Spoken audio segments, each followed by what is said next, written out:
안녕하세요. 미스터리 수사국에 오신 것을 환영합니다. 그녀는 매우 가난하게 태어났습니다. 하지만 17살에 모델로 데뷔한 후 빠르게 유명해졌고 19살 때는 자신보다 13살 많은 영국 왕실 귀족과 결혼하여 임신하게 되었습니다. 3명의 아이를 낳고 이혼한 후 그녀는 또 다른 패션계에서 가장 영향력 있는 사람 중 한 명과 재혼했습니다. 2020년 결국 LVMH 그룹의 왕세자비가 되었습니다. 패션에 관심이 없는 분들은 모르실 수도 있지만 LVMH 그룹은 루이비통 모에 헤네시로 루이비통 모에 샹동 헤네시의 약자를 합친 것으로 루이비통, 불가리, 티파니, 디올 등 세계적으로 유명한 명품 브랜드를 소유하고 있는 회사입니다.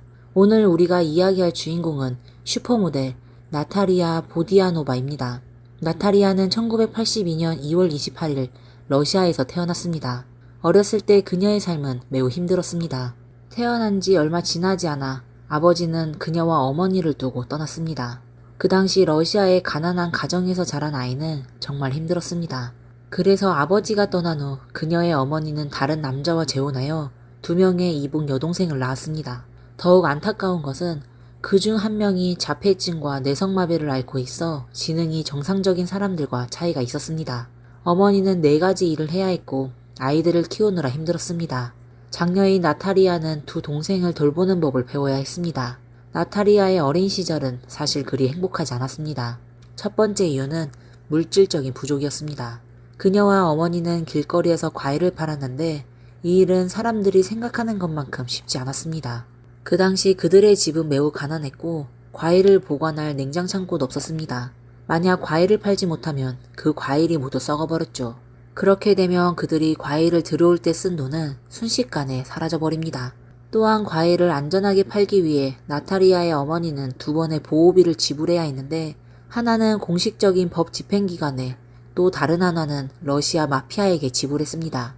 나탈리아는 어린 시절 거의 제대로 된 음식을 먹지 못했고 새 옷도 입지 못했다고 회상합니다.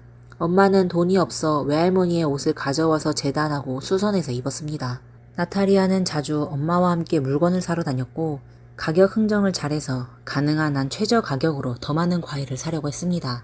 나탈리아의 어린 시절이 행복하지 않았던 2번째 이유는 심리적인 상처를 받았기 때문입니다. 그녀는 키가 크고 날씬했지만 새 옷이 없었고 모두 외할머니의 옷을 입었습니다. 그 당시 학교에 다닐 때 그녀는 자신의 외모와 낡은 옷 때문에 친구들에게 조롱을 받았습니다. 결국 그 옷들이 외할머니의 옷이었기 때문에 더욱 놀림을 받았죠. 또한 나탈리아는 자폐증과 뇌성마비를 앓고 있는 동생을 돌봐야 했습니다. 엄마가 일을 하러 가면 그녀는 때때로 동생을 데리고 나가야 했습니다. 그러나 뇌성마비를 앓고 있는 동생은 가끔 자신을 조절하지 못하고 그대로 나탈리아에게 소변을 보기도 했습니다.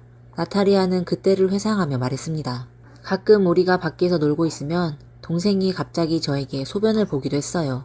그럴 때마다 저는 그녀를 집으로 데려가서 옷을 갈아입히곤 했죠. 매번 집을 나설 때마다 또래 친구들이 저를 보고 웃었어요.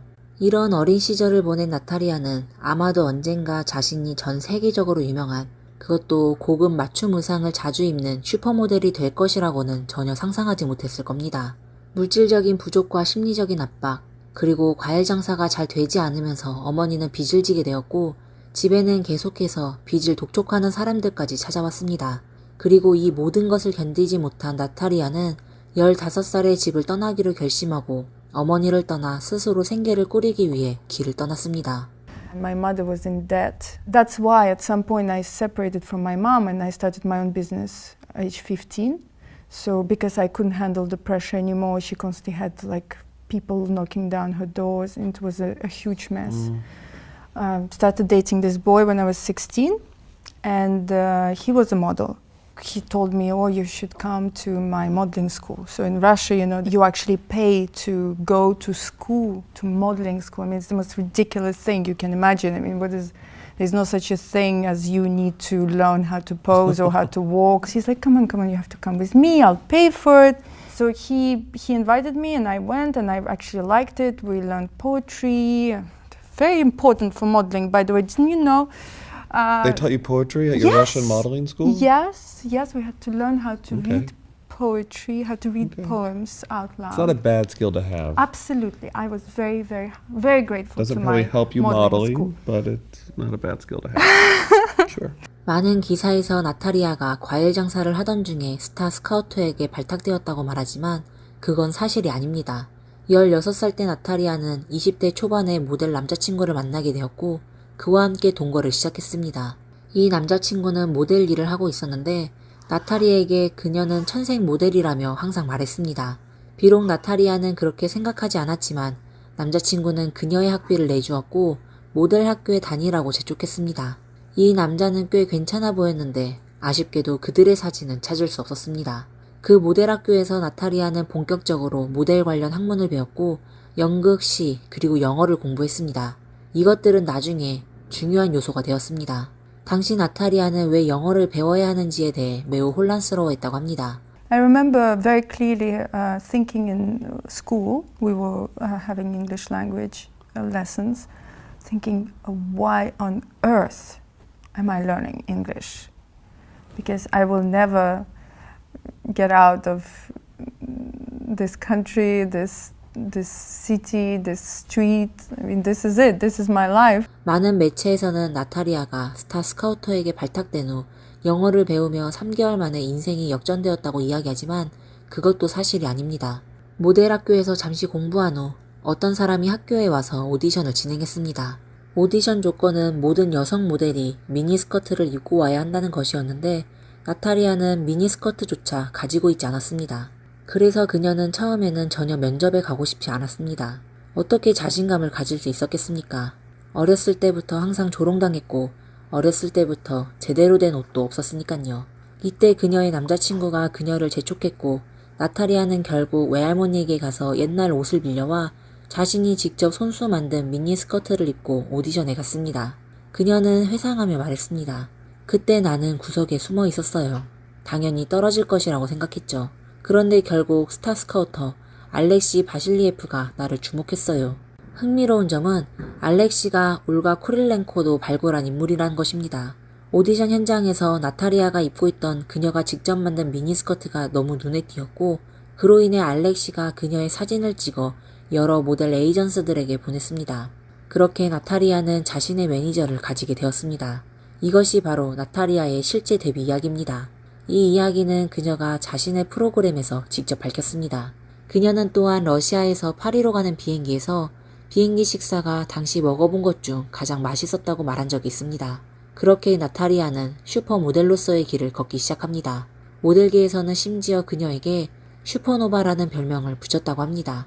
여기서 꼭 나누고 싶은 이야기가 있습니다. When I first came to Paris, she was going to lose her apartment, so I asked my agent Cyril Brûlé to write me a check, and he did.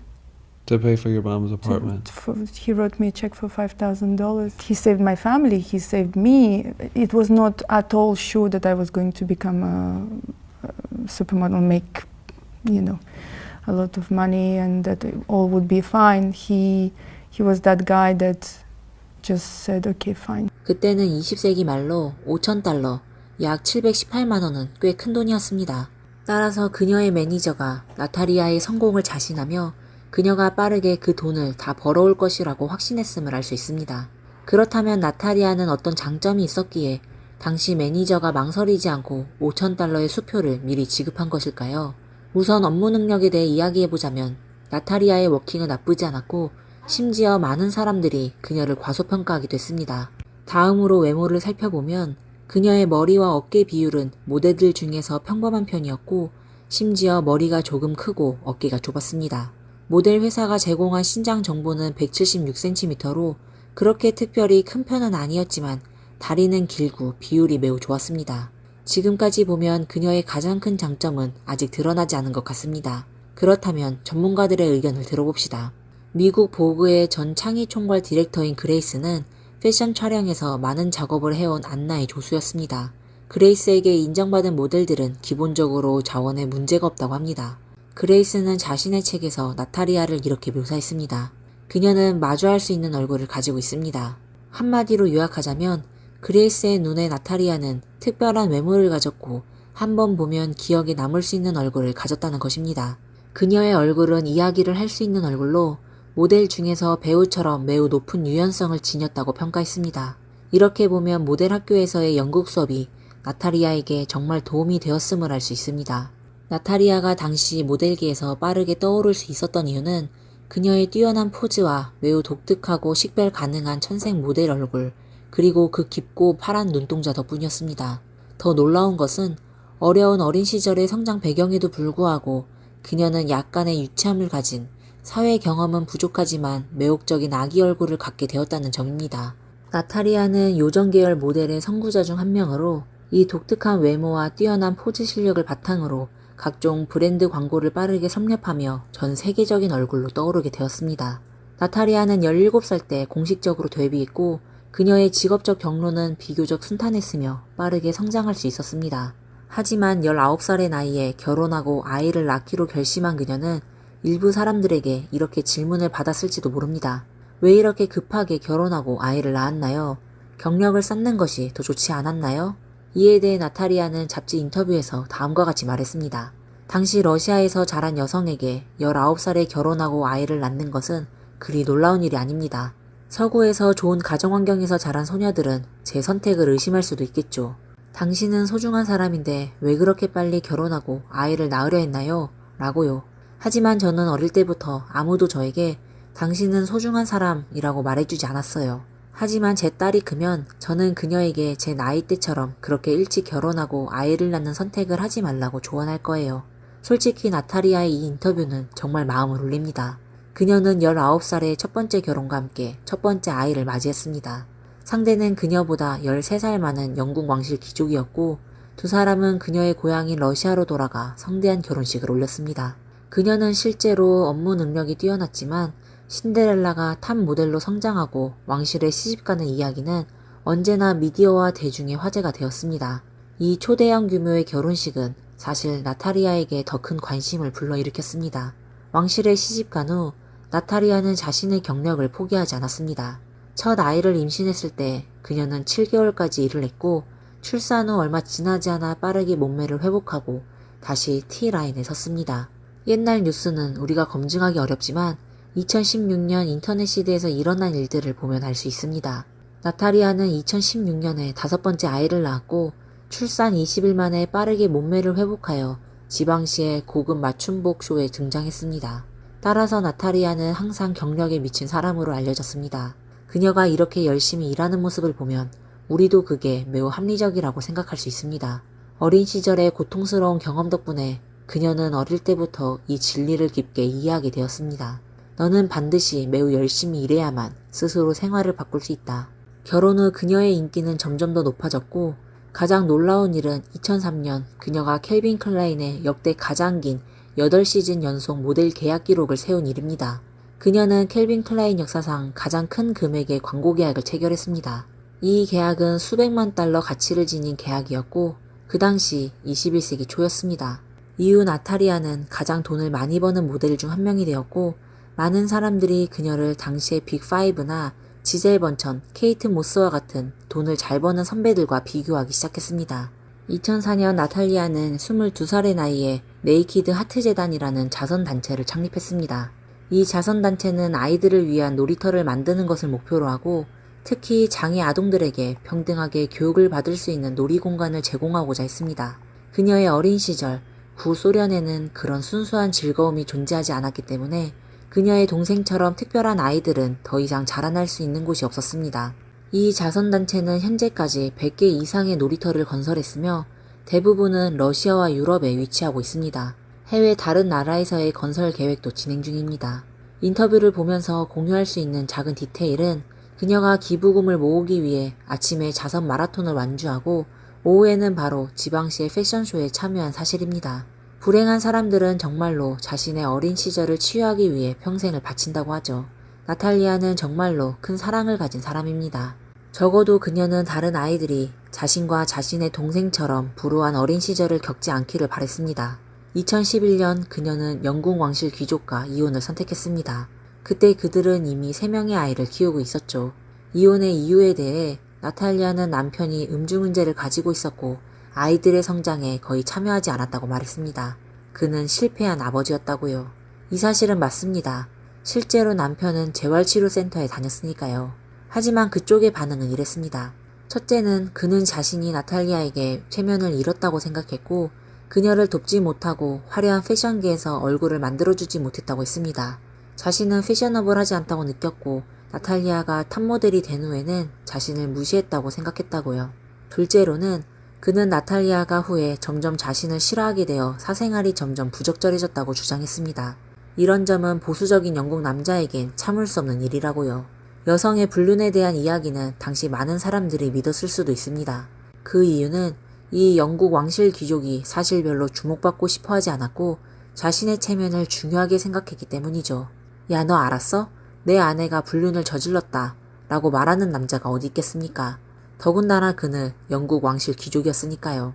불륜에 대해서 나탈리아는 공개적으로 아무런 응답을 하지 않았습니다. 이 사건은 시간이 지나면서 자연스럽게 잊혀졌습니다. 인간의 본성은 정말 복잡하지만 증거가 없으니 우리는 이 상황을 합리적으로 지켜볼 수밖에 없는 것이죠. 이혼 후 나탈리아는 3명의 자녀를 키우며 빠르게 또 다른 사랑에 빠졌습니다. 누가 이혼 후에는 상처에 빠져 있어야 한다고 정해놓은 게 아니니까요. 때때로 이별과 이혼은 정말 기분이 좋을 수 있습니다. 그리고 패션계와 모델계에는 잘생긴 남자와 예쁜 여자가 많기 때문에 우리가 잘생긴 남자들을 보면 마음이 움직일 때가 있는 거죠. 하지만 나탈리아가 만난 이 남자는 정말로 특별한 사람이었습니다. 그는 LVMH 그룹의 회장 아들인 앙투안 아르노였습니다. 패션 산업에서 유명한 명품 브랜드의 거의 절반을 이 그룹이 소유하고 있습니다. 그와 연애를 한다면 나탈리아의 패션 자원은 정말로 부족할 수 없겠죠. 예를 들어 2015년까지 나탈리아는 전 세계에서 최소 70개 이상의 보그 커버를 장식했습니다. 그 70여 장의 커버에는 프랑스판 6장, 이탈리아판 6장, 미국판 4장, 영국판 10장이 포함되어 있었습니다. 특히 2004년 9월호 미국판 보그에서는 모델들의 배치만 봐도 당시 나탈리아가 매우 높은 지위를 차지하고 있었다는 것을 알 수 있습니다. 그녀는 커버의 중심에 서 있었고 옆에는 지젤 번천이 서 있었죠. 나탈리아의 보그 커버 수는 2022년까지 계속해서 갱신되고 있습니다. 2020년부터 2022년까지 2해 동안 나탈리아는 이미 7장을 추가로 얻었습니다. 뿐만 아니라 그녀는 LVMH 그룹 산하 브랜드의 다양한 광고 모델로도 활동하고 있습니다. 많은 동시대의 슈퍼모델들이 점점 모습을 감추는 반면 나탈리아는 지금까지도 계속해서 인기를 끌고 있습니다. 나탈리아는 LVMH 그룹의 왕세자와 사랑을 시작한 후 2014년과 2016년에 각각 2 아들을 낳았습니다. 보기에 나탈리아는 왕세자비의 자리를 확고히 한 것처럼 보였죠. 하지만 재미있는 점은 2명의 아이를 낳고도 결혼 증명서를 받지 않았다는 사실입니다. 당시 많은 언론은 사실 나탈리아를 그다지 긍정적으로 보지 않았습니다. 그들은 이런 말을 했습니다. 이 모델은 굳이 결혼하지도 않고 2 아이를 낳았다며 고급 가문에 시집가기 위해서라면 아무것도 마다하지 않는구나. 가난한 집에서 태어난 모델이 LVMH 그룹의 왕세자비가 되는 일은 그렇게 쉽지 않다는 것입니다. 하지만 좋은 소식은 그들이 지금은 부부가 되었다는 겁니다. 2020년에 결혼식을 올렸고 지금은 자주 소셜미디어에서 사랑을 나누고 있습니다. 나탈리아는 올해 40대 중반이지만 그녀의 전반적인 인생은 이미 전설적입니다. 가난한 가정에서 태어난 불행한 어린 시절 15살에 원래 가정을 떠나 독립해 일을 시작한 그녀는 17살에 모델 회사와 계약을 하고 그 독특한 외모 덕분에 빠르게 인기를 끌었습니다. 19살에 결혼하여 아이를 낳았으며 21살에는 CK의 천문학적인 계약금으로 패션계에서 명성을 떨쳤고 모델계에서 자리를 굳혔습니다. 지금 그녀는 성공한 슈퍼모델일 뿐만 아니라 아이들의 성장 환경에 관심을 갖고 있는 자선가이기도 합니다. 그녀는 5명의 자녀를 둔 어머니이자 LVMH 그룹의 왕세자비이기도 합니다. 그녀는 여러 가지 신분과 레이블을 가지고 있죠. 그리고 저희가 보기에 그녀는 매우 솔직한 사람입니다. 그녀는 자신의 과거에 대해 숨기지 않았으며 많은 유명인들이 그만큼 솔직할 용기가 없는 것과는 대조적입니다. 나탈리아에게서 우리가 배울 수 있는 귀중한 것이 있다면 그것은 하나는 솔직함이고 또 하나는 절대 삶을 포기하지 않는 자세입니다. 영상 마지막에 나탈리아가 말한 이 말을 여러분께 공유하고 싶습니다. 어린 시절 저는 매일 일어날 때마다 마치 배틀그라운드에서 살아남는 기분이었어요. 생활이 너무 힘들어서 어떻게 살아남을까만 생각했지요. 미래의 일은 전혀 생각하지 않았어요.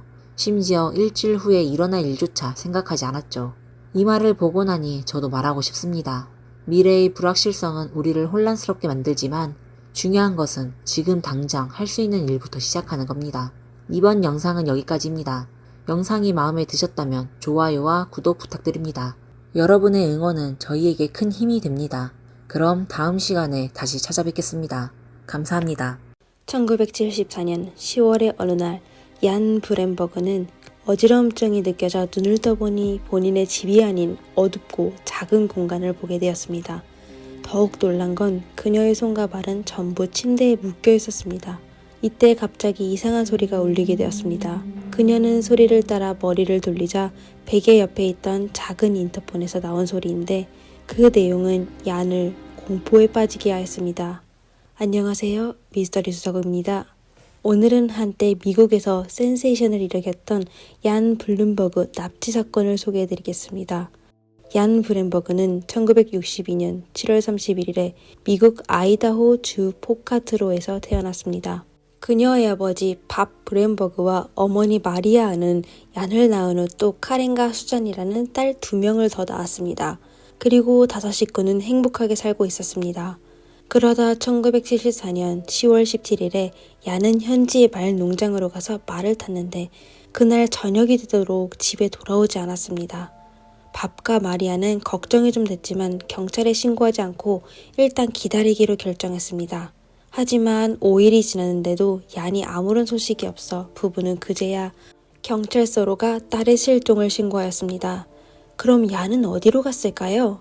맞습니다. 그녀는 납치되었습니다. 그럼 도대체 누가 그녀를 납치했을까요? 납치범의 정체는 곧 드러나게 되었습니다. 인터폰에서 그 이상한 소리는 얀에게 우리는 곧 멸망하게 된 외계 행성에서 왔습니다. 지구에 오게 된 이유는 한 여성 동반자를 찾기 위해서인데 당신이 선택되었습니다. 이제 당신은 우리가 준 임무를 완성해야 합니다. 바로 우리가 지정한 남성 상대와 같이 아이를 낳는 것입니다. 당신이 낳게 된 아이는 지구를 구하는 열쇠고리가 될 겁니다. 그리고 당신은 이 임무를 누구에게도 얘기해서는 안 됩니다. 그리고 임무를 완성할 때까지 남성 파트너 외에 다른 남성과 접촉해서도 안 됩니다. 그렇지 않으면 우리는 당신의 부모님을 숨지게 하고 당신의 여동생 카렌을 눈멀게 만들 것이고 당신의 어린 동생 수잔을 당신의 업무를 이어받아 우리의 2번째 여성 동반자가 될 것입니다. 라고 하였습니다. 인터폰에서 나오는 내용에 얀을 놀라게 하였습니다. 어린 얀이 자신이 외계인에게 납치되어 그토록 끔찍한 임무를 완성해야 한다는 사실을 알게 되었을 때 얼마나 무서웠을까요? 상황 파악이 힘들고 또 현기증이 심하여 얀은 바로 잠들게 되었습니다. 오랜 시간이 흐르게 되자 얀은 다시 잠에서 깨어나게 되었습니다. 그리고 이번에는 소녀의 손과 발은 풀어져 있었습니다. 이때 인터폰은 다시 울리게 되었는데 이제 침대에서 일어나시면 됩니다. 우리가 선택한 남성 동반자가 이 방에 있습니다. 라고 하였습니다. 얀은 순종하며 침대에서 일어났는데 방 안의 소파에 누워있는 한 남자를 보게 되었습니다. 남자는 눈을 감고 있었고 머리에는 붉은 액체로 뒤덮여 있었습니다. 그녀는 조심스럽게 소파에서 일어나 남자의 얼굴을 유심히 살펴보기 시작했습니다. 소녀는 그때서야 그 남자가 예전부터 알고 있던 로버트 베르그토트라는 걸 알게 되었습니다. 여기까지 시청하신 여러분은 어떤 생각이 드시나요? 얀이 실제로 외계인을 만났다는 걸 아무도 믿지 않으셨겠죠? 사실 이건 계획된 납치 사건이었습니다. 범인의 목적도 아주 분명한데 바로 얀과 관계를 맺고 싶어서였습니다. 그리고 범인의 신원도 알기 쉬운데 외계인이 선택한 남성 동반자가 분명 범인이었습니다. 어떤 친구들은 이렇게 천박한 거짓말에 누가 속겠냐고 하실 겁니다. 사실 성숙한 성인을 속인다는 건 어려웠지만 1974년에 겨우 12살밖에 되지 않은 얀을 속이기에는 충분했습니다. 어린 소녀는 외계인에 대해 아주 확신하였습니다. 더욱 안쓰러운 건 외계인이 그녀에게 할당한 임무는 소녀에게 오랫동안 영향을 미칠 것이 분명합니다. 그럼 로버트는 도대체 누구였을까요? 우선 납치 사건이 발생하기 2년 전인 1972년부터 얘기해야 합니다. 브렘버그 가족은 모르몬교 신자였는데 밥은 일가족을 현지의 모르몬교 교회에 자주 데려가 여러 활동에 참석하였습니다. 그러다 1972년 6월의 어느 날에 그들은 교회에서 로버트 베르그토드를 처음 만나게 되었습니다. 로버트는 밥과 마찬가지로 가정이 있는 중년의 남성이었습니다. 그는 아내 게일과 총 5명의 자녀를 낳았으며 그 당시 브렘버그 가족의 집과 불과 2블럭이 떨어진 곳에 있었습니다. 밥과 그의 아내는 로버트가 말주변이 좋고 또 성격이 쾌활하여 그에 대한 첫인상이 매우 좋았습니다. 그로부터 두 가족은 자주 왕래하며 서로 믿고 사이가 가까운 친분을 쌓게 되었습니다. 밥과 그의 아내는 로버트가 그들 가족을 처음 접했을 때부터 이미 그들의 큰딸 얀을 목표로 삼았다는 걸 모르고 있었습니다. 그리고 로버트는 사실 얀 때문에 브렘버그 가족에 접근한 거였습니다. 로버트는 본인의 추악한 목표를 달성하기 위해 우선 얀의 부모를 통제하기로 결심하고 조금씩 계획을 진행하기 시작하였습니다. 그는 우선 밥과 마리안의 부부관계를 무너지게 하기로 했습니다. 간단히 말해서 그는 마리안 앞에서 밥의 뒷담화를 하고 또 밥 앞에서 마리안의 뒷담을 하였습니다. 그러다 부부 갈등이 생기자 그는 마리안의 몸매가 얼마나 매력적인지 칭찬하는 말을 하며 그녀를 유혹하였습니다. 그는 이렇게 마리안을 기쁘게 하여 또 그는 잘생기고 매력적이어서 마리안은 그에게 완전히 빠지게 되어 두 사람은 곧 바람을 피우게 되었습니다. 마리안을 본인의 매력에 빠지게 한 후 밥을 매혹하기 시작했는데 그는 어떻게 했을까요?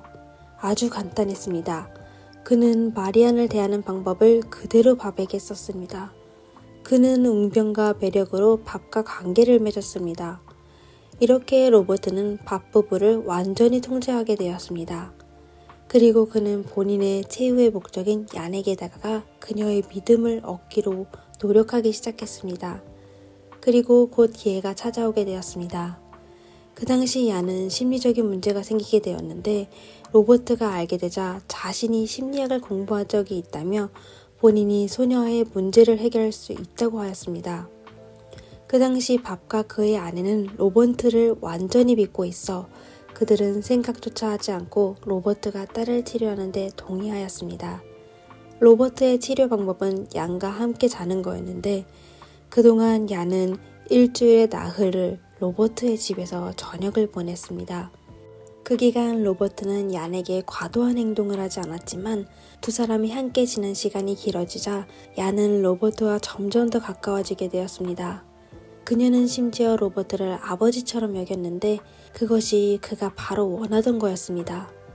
1974년 10월 17일 로버트와 얀은 승마하러 갔습니다.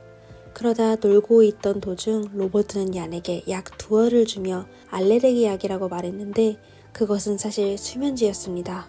그러다 얀이 잠들었을 때 로버트는 그녀를 RV에 태워 바로 멕시코로 달려갔습니다. 그리고 영상 초반에 언급된 외계인이 지구를 구하는 장면이 나타나게 되었습니다. 12살의 얀은 가족을 지키기 위해 마침내 외계인이 자신에게 부여한 임무를 받아들이기로 했습니다. 이때 밥과 그의 아내는 로버트를 아주 믿어 딸이 로버트와 함께 있는 거에는 별다른 생각을 하지 않았습니다. 5일이 지난 지 어쩔 수 없이 경찰에 신고했을 때도 그들은 아이의 실종이 로버트와 관련이 없을 거라고 믿고 있었습니다. 그들은 심지어 경찰에 교통사고 사건을 조사해달라고 했었습니다. 부부가 제공한 잘못된 정보로 경찰은 사건 발생 5주 후에야 멕시코에서 로버트를 체포하게 되었습니다. 그 당시 불쌍한 소녀는 그 남자와 여러 번의 관계를 나눴었습니다. 여기까지 시청자 여러분은 사건이 어이없다고 생각하시겠는데 다음에 일어날 일은 더욱 사람을 화나게 했습니다. 법적으로 봤을 때 미성년자와의 관계를 맺는 건 중범죄입니다. 하지만 얀은 로버트가 자신에게 아무 짓도 하지 않았다고 경찰에게 말했습니다. 그 이유에 대해 여러분께서도 아실 건데 바로 외계인이 어린 소녀에게 자신의 임무가 사람들에게 공개되면 그녀의 가족에게 피해 줄 거라고 해서였습니다. 이렇게 경찰은 로버트에게 납치 혐의로만 기소할 수밖에 없었습니다. 하지만 예상 밖으로 로버트는 밥 부부에게 상황 설명서에 사인해달라고 요구했습니다. 설명서의 내용은 아주 간단했는데 바로 밥과 그의 아내는 로버트가 그들의 딸을 데리고 여행을 떠나는 거에 동의한다는 거였습니다. 밥과 마리아는 둘 다 로버트와 부적절한 관계를 맺은 적이 있어 또 딸이 아무런 피해를 보지 않았다고 말하여 부부는 정말 로버트의 상황 설명서에 사인을 하였습니다. 이렇게 감옥에서 몇 년 갇혀 있어야 할 로버트는 45일 만에 석방되었습니다. 경찰은 로버트를 풀어주었지만 그에게 브렘버그 가족을 멀리하라고 하였습니다. 그러나 사건은 거기서 끝나지 않았습니다. 로버트는 순수히 경찰의 금지 명령을 따르지 않았었습니다. 그는 야네 학우들에게 뇌물을 줘서 야네에게 쪽지를 전해달라고 부탁하였습니다. 쪽지는 연애 편지였으며 또 야네 서명을 계속 그녀에게 언급하였습니다. 그럼 야는 이에 대해 어떻게 생각하고 있었을까요? 지난번의 납치 사건 이후 사실 야는 이미 로버트에게 푹 빠지게 되어 한편 그녀는 본인의 임무를 완수하여 가족을 보호하기에 싶었고 또 로버트를 많이 사랑하게 되어 심지어 그와 결혼까지 하고 싶어 하였습니다. 이게 아마 사람들이 흔히 얘기하는 스톡홀름 증후군이었을 겁니다. 어쨌든 두 사람은 쪽지를 주고받으며 다시 연락하게 되었습니다.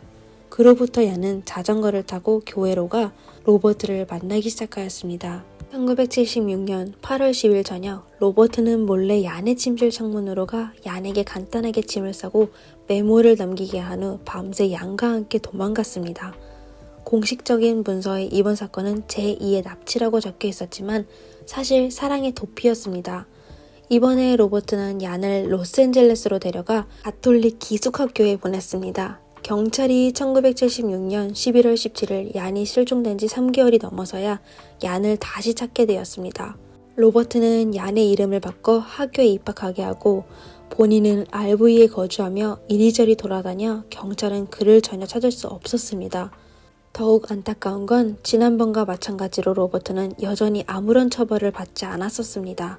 이번에 그의 변호사를 고용하여 그가 정신질환이 있다고 변호를 했었습니다. 결국 그는 6개월 동안 정신병원에서 치료받은 후 다시 자유를 되찾게 되었습니다. 그 후 로버트는 다시 얀에게 연락하지 않았지만 얀은 활기찬 소녀에서 성격이 엄청 이상한 아이로 변하게 되었습니다. 소녀는 본인의 임무를 완성하지 못해 엄청난 압박을 받고 있었습니다. 그러나 1978년에 모든 일은 정상으로 돌아오게 됐습니다. 그 당시 16살이었던 얀은 학교 연극 동아리에 가입하였습니다. 그리고 그해 여름에 얀은 연극 동아리의 멤버와 여름 캠프를 떠났습니다. 여름 캠프에서 한 소년이 아름다운 얀과 가까워지기 위해 그녀에게 아이스크림을 사주었습니다. 이에 얀은 외계인이 임무를 완수하기 전에 다른 남성과 접하면 안 된다고 하여 그녀를 깜짝 놀라게 했습니다. 얀은 이 아이스크림이 가족의 목숨을 잃게 할 거라고 생각했지만 다음날 아침 아무런 일이 발생하지 않아 그녀를 놀라게 하였습니다. 이렇게 얀은 12살 이후로 외계인에 대해 처음으로 의심하기 시작했습니다. 하지만 그녀는 자신의 추측을 확신하지 못하여 과감한 테스트를 하기로 하였습니다. 얀은 고등학교에서 열리는 무도회에 참석하였습니다. 무도회 내내 그녀는 아주 긴장했었는데 예상외로 가족들은 아무런 일이 발생하지 않아 그때서야 얀은 본인이 속였다고 외계인 이야기는 로버트가 지어낸 사기인 걸 알게 되었습니다. 그리고 로버트에 대해 새로운 생각을 하게 되었습니다. 수년간 외계인이 지구를 구한다는 이야기로 엄청난 압박을 받아온 얀은 사실을 가족과 친구들에게 알리기로 결심하였습니다. 하지만 본인의 이야기를 털어놓는 과정은 예상했던 것보다 훨씬 어려웠습니다. 처음 그녀는 눈물을 참지 못해 아무 말도 할 수 없었습니다. 그러다 오랜 시간의 노력 끝에 그녀는 겨우 3인칭으로 사실을 말할 수가 있게 되었습니다. 그녀는 12살에 처음으로 로버트에게 납치되었을 때부터 지금까지 겪어온 사실을 얘기하였습니다. 그녀의 가족과 친구들은 얀이 겪은 모든 일을 듣고 아주 슬퍼하고 분노하였지만 결국 모르몬교 신자로서 그를 용서하기로 결정했습니다. 고등학교 시절에 연극 동아리에서 했던 얀은 연극에 관심을 두게 되어 성인이 된 후 할리우드로 가 여배우가 되어 열 몇 편의 영화와 드라마를 출연하게 되었습니다. 그러다 그녀는 점차 세상에 자신과 같은 경험이 있는 아이들이 있다는 걸 알게 되었습니다. 그냥 미국에서만 매년 10만 명 이상의 어린이가 실종되었는데 대부분은 아는 사람들이 납치한 거였습니다. 결국 얀은 이러한 현실을 직면하여 뭐라도 해야겠다는 생각이 들게 되었습니다. 이렇게 그녀는 2004년에 책을 출판하여 본인이 겪은 고통스러운 사실을 처음으로 세상 사람들에게 알렸습니다. 그 책이 출간된 후 센세이션을 일으켰는데 야는 미국 전역에서 연설자로 초대를 받게 되었습니다. 하지만 예상 밖으로 가해자 로버트가 다시 나타나게 되었습니다. 2004년 3월 6일 얀이 유타주의 한 대학에서 연설을 하던 중 68세의 로버트 버치올드가 갑자기 회장으로 뛰어들어가 얀의 연설을 방해하며 항의 전단지를 배포하기 시작했습니다. 그러다 경비원이 로버트를 행사장에서 쫓아낸 후 그는 흰색 승용차를 운전하여 경비원을 들이받아 심각하게 다치게 하였습니다. 현장에 40명이 넘는 목격자가 있어 경찰은 현지의 맥도날드에서 로버트를 체포하여 그에 대해 여러 건의 중범죄 혐의로 기소하였습니다. 하지만 생각지도 못하게 집에 있던 로버트는 판결 전날에 스스로 목숨을 끊었습니다. 로버트가 세상을 떠난 이후 얀의 이야기도 시간의 흐름에 따라 점차 잊혀지게 되었습니다. 그러다 2019년에 플릭스는 얀의 사건을 다큐멘터리로 제작하여 또 한 번의 센세이션을 일으키게 하였습니다. 오늘의 이야기로 이미 부모가 되었거나 부모가 되려는 여러분에게 꼭 아이들을 잘 돌보고 나쁜 사람들이 자녀에게 손을 대지 못하게 하기를 바랍니다. 오늘의 영상은 여기까지입니다. 이상 미스터리 수사국이었습니다. 감사합니다. 안녕하세요. 미스터리 수사국입니다. 2017년 11월 수감자 신토이아 브라운은 미국에서 하룻밤 사이에 유명해졌습니다. 여러 가수와 영화배우, 심지어 변호사들도 인사들도 그녀의 해당 보도를 본인의 트위터에 올렸습니다. 그녀의 뉴스는 100만 번이 넘게 방송되고 공유되었는데 전 국민이 그녀를 위해 사정하여 그녀를 감형되기를 원했습니다. 신토이아 본인의 일에 게으르지 않고 사면을 받기 위하여 테나시 주지사에게 편지를 보내 14년째 사건 당일에 본인은 할 수 없이 범행을 저지르게 됐다며 그 당시 그녀는 겁에 질려 방황해하며 본인의 삶이 혼란에 빠졌다며 자신도 피해자라고 하였습니다. 오늘의 사건은 아주 특별한데 저희와 같이 그녀의 이야기에 대해 알아봅시다. 2004년 8월 6일 아침 7시에 신토이아는 꿈에서 깨나게 됐습니다. 그녀는 옆에 자는 남자친구 갈레온을 바라보며 그를 사랑한지 증오하는지 헷갈리게 되었습니다. 그녀는 16년 전 켄터키에서 태어났는데 생모 조지나는 알코올 중독자였고 생부는 누구인지 몰랐습니다. 미국 정부는 조지나가 아이를 키울 능력이 안 돼 신토이아를 위탁보호기관으로 보냈습니다. 그러다 얼마 안 돼 교사로 일하는 아네트가 신토이아를 입양하게 되어 온 가족은 테네시로 이사하여 생활하게 되었습니다. 신토이아는 양모의 보살핌으로 자라게 되었지만 사춘기 때 본인이 버려진 운명에 처하게 됐다며 어릴 때부터 다른 사람의 조종에 살고 있다는 생각이 들게 되었습니다. 결국 점점 문제소녀가 되어 학교에서 퇴학하게 되었는데 그녀의 양어머니는 그녀를 용서하고 딸이니 나쁜 습관을 고칠 수 있기를 바라며 그녀를 특수학교로 보냈지만 신토이아는 더욱 반항적이게 되었습니다. 그녀는 수업을 빼먹고 담배를 피우며 마약을 복용하고 또 나쁜 아이들과 어울려 다녀 경찰까지 출동하게 하였습니다. 그러다 16세가 된 신토이아는 더 이상 양어머니의 교육을 받기 싫어 결국 여름에 갈출하여 24세의 남자친구 갈레온의 집으로 가 동거를 하기 시작했습니다. 하지만 몇 주 동안의 동거 생활은 신토이아를 혼란스럽게 만들었습니다. 사랑하는 남자친구는 돈이 필요하다며 그녀를 다른 남자와 관계를 맺게 하였습니다. 신토이아의 남자친구는 그녀가 다른 사람과 관계를 맺는 것에 대해 아무것도 아니라고 세뇌시켰지만 신토이아는 이에 아주 거부하였습니다. 어느 날 저녁 오후 6시에 갈레온은 신토이아를 레스토랑 앞까지 데려다줘 그녀가 핸드백을 들고 차에서 내려 혼자 거리를 걷게 하였습니다. 사실 그곳은 평범한 거리가 아니었습니다. 얼마 안 돼 한 흰색 밴이 신토이아의 곁에 서서히 멈추게 되었습니다. 운전사는 창문을 내려 그녀에게 가격을 물었습니다. 신토이아는 $200, 하나로 약 27만 원이라고 하자 기사는 고개를 저으며 $100, 하나로 약 13만 원을 불렀습니다. 결국 두 사람은 $150, 하나로 약 20만 원의 합의를 보게 되었습니다.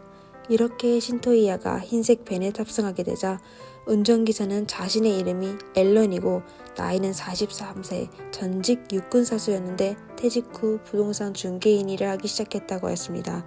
알렌은 신토이아에게 배가 고프냐고 물었으며 그녀가 고개를 끄덕이자 소녀와 같이 저녁을 사고 집으로 돌아갔습니다.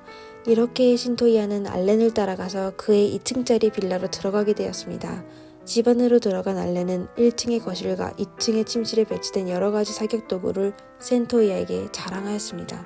두 사람이 식사를 마친 후 신토이아는 알렌의 동의를 받은 후 TV를 보기 시작했습니다.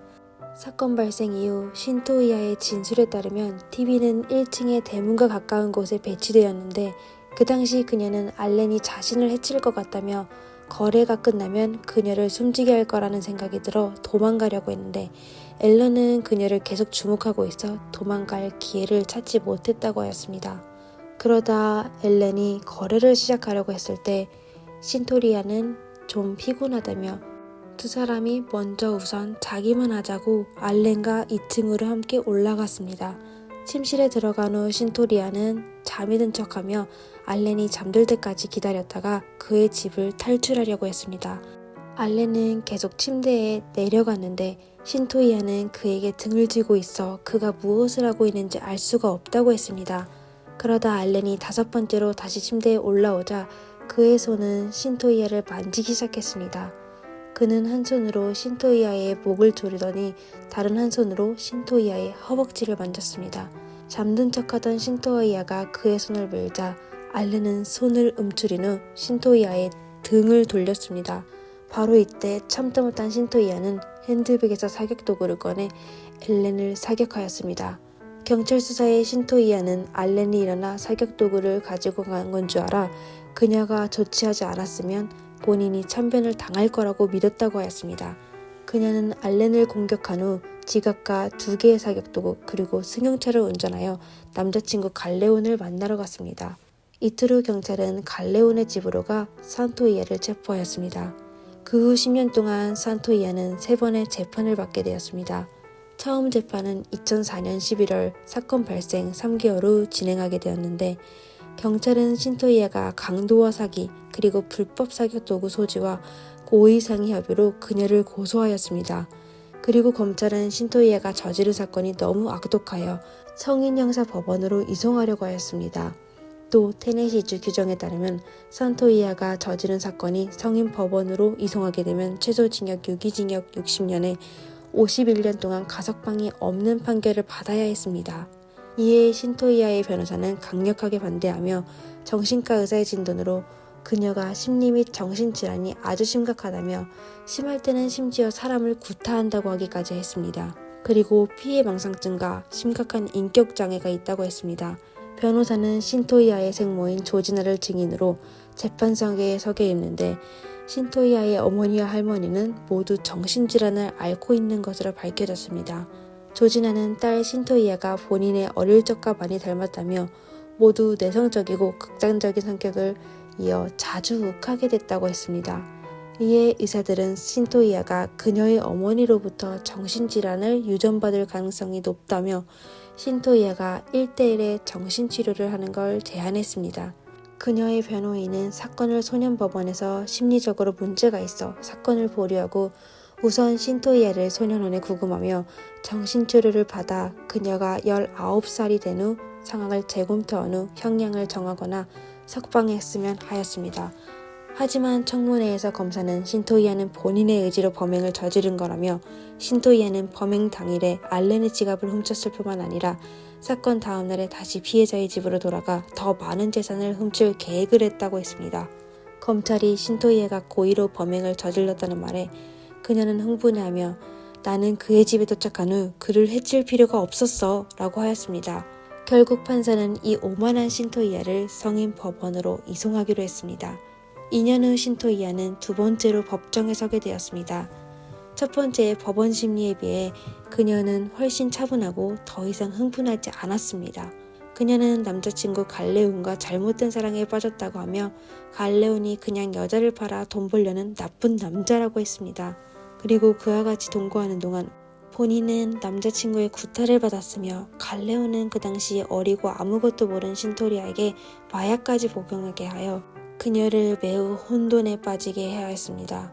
그리고 변호사는 그녀는 사건 당일에 정당방위로 손님을 숨지게 했지만 사실 미성년자로서 그녀가 두 사람의 관계 중 피해자라고 했습니다. 이에 검찰은 우선 신토이아가 처음부터 불법으로 다른 사람에게 몸을 팔려고 한 거고, 알렌은 그 당시 사실 지역교회 활동에 참여하며 집 없는 사람들을 돕는 선행을 했다고 했습니다. 그리고 알렌이 자선해서 신토이아와 접촉한 것도 그녀를 도우기 위해서라고 했습니다. 만약 알렌이 거래를 하고 싶었다면 자기소개를 할 필요가 전혀 없었습니다. 그리고 현장에서 촬영된 사진을 보면 알렌은 침대의 가장자리에 두 손을 머리 아래에 두고 옆으로 누워 있었는데 법의학자는 그가 숨진 후 움직인 적이 없다고 판단하였습니다. 그리고 그의 자세는 그가 자고 있을 때 참변을 당한 것으로 추측되며 알렌의 침대 밑에는 무기가 없었습니다. 이는 신토이아가 정당방위를 한 게 아니라는 걸 증명하였습니다. 그리고 신토이아의 공격을 되돌아보면 그녀의 테크닉은 아주 뛰어나다고 할 수 있었습니다. 다시 얘기하자면 사건의 진실은 알렌이 신토이아를 집으로 데려가 그녀에게 도움을 준 후 본인의 침실로 들어가 휴식을 취했는데, 신토이아는 엘란이 잠들기를 기다린 후 몰래 그의 방으로 들어가 그를 숨지게 하고 도둑질을 한 거였습니다. 그리고 신토이아는 구금되는 동안 다른 사람들에게 본인이 알렌을 숨지게 했다고 얘기한 적이 있었습니다. 신토이아의 고백을 들은 사람은 그녀에게 건강검진한 간호사와 3명의 교도사 수감자, 그리고 신토이아의 양어머니가 있었습니다. 비록 신토이아의 양어머니는 딸의 진술에 대해 신토이아가 본인의 행동을 인정하긴 했지만 그렇다고 그녀가 의도적으로 엘런을 해친 것이 아니라고 했습니다. 하지만 법원은 결국 그녀에게 무기징역을 선고하였습니다. 그리고 신토이아는 67세가 될 가석방을 요청할 수가 있었습니다. 하지만 사건은 그렇게 끝나지 않았습니다. 10여 년이 지난 후 그녀에게 또 다른 반전의 기회가 찾아왔습니다. 눈 깜짝할 사이에 시간은 어느덧 2018년 5월이 되었습니다. 신토이아는 세 번째로 법정에 서게 되었습니다. 30세가 된 그녀는 성숙해 보이고 자유를 갈망하고 있었습니다. 그녀를 지지하는 사람은 변호사와 그녀의 가족, 의사 외에도 교도관과 매체들이 있었습니다. 지난 10여 년 동안 모든 것이 바뀐 것 같았습니다. 신토이아의 변호사는 새로운 재판에서 알코올을 문제로 삼아 그녀를 변호하기 시작하였습니다. 알기로 신토이아의 생모는 임신 중에도 술을 끊지 않았었습니다. 그녀는 임신 첫 8개월 동안 매일 최소 1병의 술을 마시며 마약도 복용하였습니다. 의료 전문가들은 그녀의 행동이 태아 알코올 증후군을 유발할 수 있다고 증명하였는데, 간단하게 설명하자면 알코올이 태반을 통하여 태아의 성장을 방해하여 태아의 신경과 뇌구조를 손상할 수 있다는 겁니다. 이는 아이가 출생할 때 영구적인 신체적인 것과 정신적 결함을 얻게 할 수 있었습니다. 그리고 2012년에 미국 대법원은 청소년에게 가석방 없는 종신형을 선고한 건 사실 비정상적인 처벌을 금지하는 수정헌법 제8조를 위반한 것입니다. 법조계에서 청소년이 불법 행위를 한 것과 추후의 형량에 여러 번 논의한 적이 있었는데 2017년에 테네시는 법안을 개정하게 되었습니다. 미성년자의 소녀들에 대해 더 이상 그녀들이 특수 근로자로서 기소될 수 없으며 그녀들의 성숙한 성인이 아니어서 그녀들이 피해자로 지목하여야 한다고 했습니다. 그 법안이 발표된 지 일주일 만에 신토이아의 사건이 바로 화제가 되었습니다.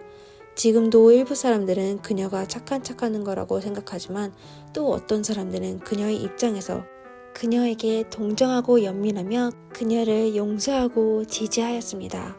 그리고 그녀의 사건은 다큐멘터리로 제작되어 더욱 많은 유명 연예인과 가수, 심지어 변호사들까지 그녀를 돕기를 원하였습니다. 더욱이 신토이아는 더 이상 어리석은 아이가 아니라 냉정하고 건강한 사고력을 갖게 된 성인이 되었습니다. 그리고 그녀는 자신의 과거에 대해 더 깊이 생각하게 되었습니다. 그녀는 양어머니에게 사과하며 자신이 어릴 때 오만함으로 어머니의 은혜를 생각하지 못했다고 하였습니다. 신토이아의 의사도 그녀가 성장하여 정신과 사회적으로 성숙해졌다고 진술하였습니다. 교도관들도 신토이아가 모범수라는 걸 인정하였는데 그녀는 감옥에서 대학 과정을 이수하고 학위를 받았으며 또 대학원 과정을 공부하기 시작했습니다. 사회보장국 직원도 신토이아와 접촉하는 동안 그녀의 정신상태가 안정적이고 사람에게 친절하게 대한다며 그녀는 사회로 복귀하는 데에 아무런 문제가 없다고 하였습니다. 신토이아는 직접 주지사에게 장문의 편지를 보내 자신의 범죄에 대해 사죄하고 용서받고 싶다는 소망을 표현하여 감옥이 아닌 철조망과 유리장벽이 없는 삶을 원한다고 하였습니다. 그리고 그녀는 자신의 인생이 이제 막 시작됐다며 과거의 잘못된 행동에 만회하고 싶다고 했습니다. 2018년 5월에 법정에서 신토이아의 형량을 줄일 수 있는지와 그녀가 출소하게 된 후 정상적인 생활을 하여 사회에 환원할 수 있는지에 대해 토론하기 시작하였습니다. 주지사는 헌법이 부여된 절대적인 권리를 가지고 있지만 그가 한 사람의 인생에 관해 결정하기 전에 보석위원회의 의견을 매우 중요하게 생각하였습니다. 신토이아의 변호사는 여러 명의 증인을 찾아 피해자 알렌이 여성을 대했을 때 문제가 있다는 걸 증명하였습니다. 그는 종종 여자들을 쳐다보거나 이상한 행동을 했었습니다. 예를 들어 그는 레스토랑에서 여자 웨이터에게 당신은 너무 아름다워요. 시간 되면 당신과 같이 나가고 싶어요. 라는 쪽지를 주곤 하였습니다. 그리고 다른 증인은 알렌의 희롱을 분명히 거부한 후 알렌이 어느 날에 그녀에게 몹쓸 짓을 했다고 밝혔습니다. 물론 그녀들의 증언은 참고용으로만 사용될 수 있었습니다. 알렌의 가족은 신토이아만의 그날 밤이 도대체 무슨 일이 발생했는지 알고 있다고 말했습니다. 그리고 알렌의 비극은 신토이아가 만들게 된 겁니다. 이렇게 보석위원회는 신토이아의 보석을 찬성하는 팀과 반대하는 팀으로 나뉘어졌습니다. 그럼 주지사는 결국 어떻게 결정하게 되었을까요? 14년 동안 감옥에서 생활한 신토이아는 2019년 1월에 변호사의 전화를 받고 울게 되었습니다. 변호사는 그녀에게 7개월 후에 다시 자유를 얻게 될 거라고 전했습니다. 주지사는 그녀의 형량을 15년으로 줄였습니다. 그녀에게 보호관찰 10년과 최소 50시간의 사회봉사를 가했지만 적어도 신토이아에는 새로운 삶을 살 수 있게 된 겁니다. 8월 7일 감옥 밖에는 제이라는 남자가 신토이아를 기다리고 있었습니다. 제이는 텍사스 출신의 기독교인으로 힙합과 랩을 좋아하며 자신의 음반을 발표한 적이 있습니다. 그 당시 그는 재택 간호 일을 하고 있었는데 2014년 신토이아의 사건을 듣게 되자 하나님께서 그가 신토이아를 돕기를 원한다는 생각에 들게 하였습니다. 그 후 그는 신토이아의 펜팔이 되었는데 결국 연인으로 발전하게 되었습니다. 그때 제이는 신토이아의 형에 감형될 수 있는지 확신하지 못했지만 그는 여전히 약혼 반지를 준비하여 그녀가 출소하는 날을 기다리고 있었습니다. 이렇게 신토이아가 감옥에서 풀려나오게 되자 두 사람은 약혼하게 되었습니다. 현재 신토이아는 작가이자 연설가가 되어 남편 제이와 함께 비영리 단체를 운영하며 본인과 비슷한 경험이 있는 수감자를 위해 도움을 주며 살아왔습니다. 그녀는 변화가 징계 제도의 목표라고 주장하면서 청소년에 대한 처형을 바꾸자고 주장하였습니다. 오늘의 사건은 여기까지입니다. 다음 영상에서 뵙겠습니다. 감사합니다.